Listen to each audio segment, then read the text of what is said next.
in Europe and here in the UK because a rare red warning for dangerous stormy winds has been issued by the Met Office today for Cornwall and the Isles of Scilly.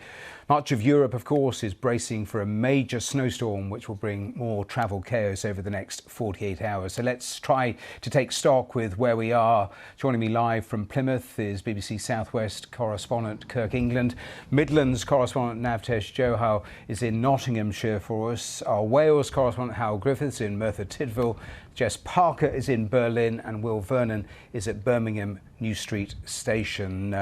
So let's start with Kirk because that red warning has been in place for what, an hour and a quarter. They're expecting very, very strong winds. Are you already feeling that? Absolutely, that's right. I've been here for about half an hour now. This evening we've really noticed the winds picking up in that time as the storm heads towards the UK. The southwest is braced for heavy rain, but also, as you say, exceptionally strong winds. Now, I'm in Plymouth at the moment. We have lower level weather warnings here, but across the border in Cornwall, that rare red warning for wind has been issued. Now, what that means is there is a risk to life potentially, and that is rare that the Met Office has issued that. What we're looking at is probably winds around 60 to 70 miles an hour, but the gusts of winds are the ones that could cause real concern, and those could be up to 100 miles an hour, so between 80 and 100 mile an hour gusts, and that's the concern, and we're expecting that to happen from 8 o'clock onwards tonight, so that's the real crunch time for us. Now, what all of that could mean is damage to roofs, disruption from flying debris, and also power cuts. And that red warning is in place until around 11 o'clock this evening. Now, the Met Office advising people who are in the red zone, if you like, not to drive because of the conditions and to stay indoors. In terms of impact so far, the Cornwall Council has advised schools to close early, and speaking to local radio earlier, the leader of the council gave a very clear message to people. He just said, go home now. Communities then preparing for what could come. Cornwall Council also saying, you know, there could be issues with fallen trees, standing water. So really the situation from the southwest, the worst is yet to come, but people really are battening down the hatches. Kirk, I can see the wind absolutely buffeting you. Let us go to Hal Griffiths in Wales. And Hal, one of the things that certainly they're expecting there is a lot of snow in the coming hours. Yeah, and here in South Wales, it's already swept in. I'm in Merthyr Tydfil, not that higher ground, but there's heavy rain this afternoon, cold heavy rain. By now, that's falling as snow in on higher peaks in Wales, particularly North Wales maybe. We could see 20 to 30 centimetres of snowfall. They've already had snowfall earlier in the week, and the concern on Wales's highest peak at Wyddfa in Eryri, or Snowdonia as it's known to many, there's an avalanche warning. Now, that is really rare, but the mountain rescue team locally fear that some people will be drawn by this beautiful new fresh snowfall and want to scale the highest peak. However, there are already unstable patches there, so people are being warned not to venture up at Wyddfa. Across Wales, several councils have spent the day gritting the roads, getting tons of grit down. However, that can only go so far. People who find themselves trapped are being warned not to abandon their cars in the middle of the road, because that will only hamper the rescue efforts and stop gritters getting through. We've also heard from the Welsh Ambulance Service warning people against unnecessary travel, also telling people to make sure they're stocked up on medication, and vitally to check in on vulnerable neighbours, because as the temperatures fall tonight, some people potentially being snowed in, they want to ensure that everyone is safe. Yes, I'll be back to you in a moment, but you're talking about gritting, so let's go to Navtesh, who's in Nottinghamshire. They're at one of those gritting depots, and they have been busy for hours, haven't they, in terms of putting contingencies in place? Absolutely, and just on cue, Matthew, it started to rain here. That rain is expected to turn into snow over the next few hours. We're currently in a yellow weather warning here in the East Midlands, and that's going to be turned into an amber weather warning from 8 o'clock tonight, which lasts all the way through till 9 o'clock tomorrow morning. And that's because they're expecting some significant snowfall this evening and overnight, and that is precisely why we have been here throughout today, seeing the gritting lorries you can see behind me there, out and about, covering the 1,100 miles of roads that they're responsible for in grit.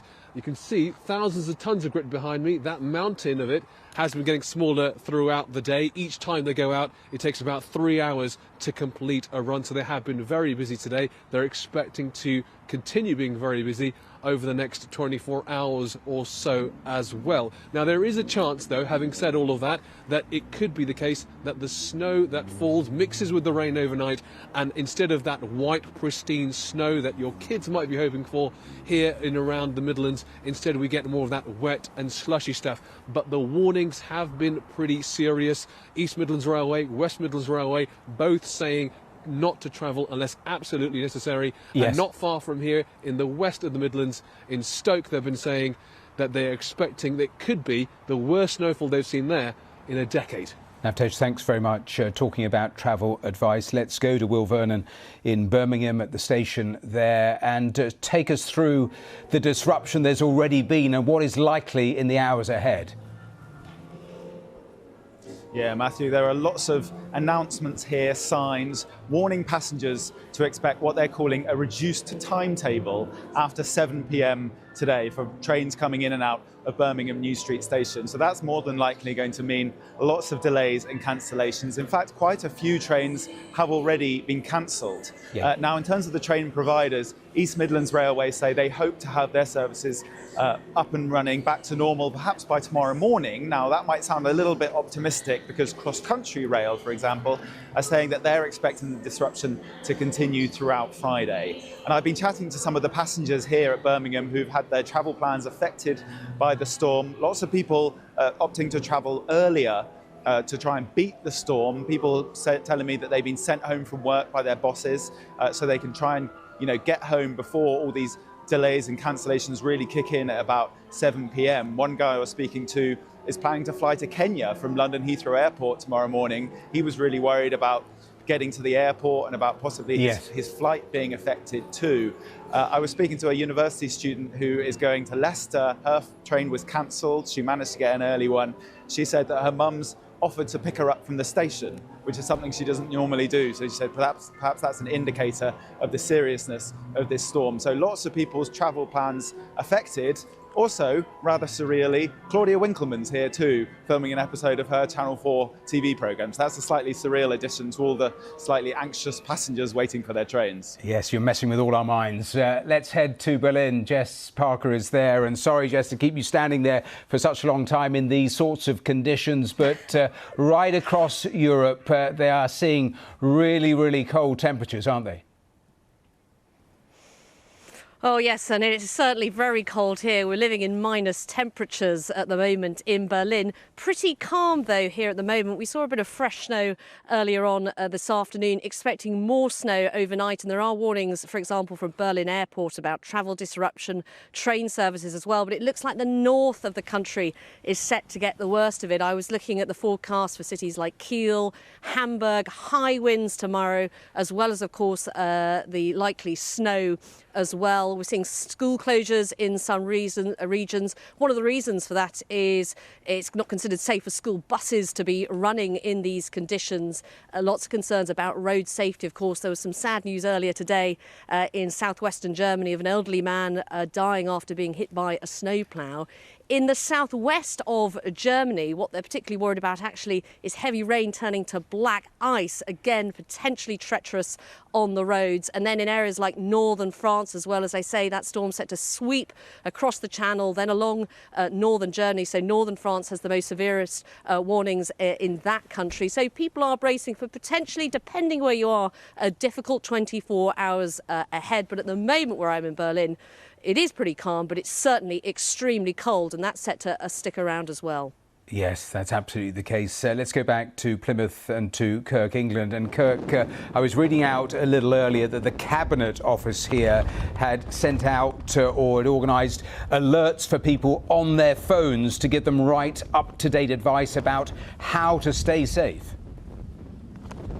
That's right.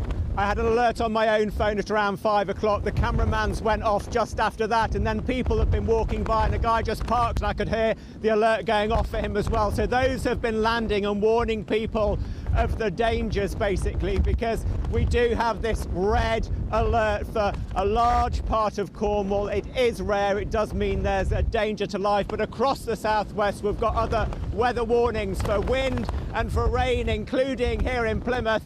Here it's a lower level alert, but you can see the wind is really starting to pick up, but those weather alerts did land earlier on.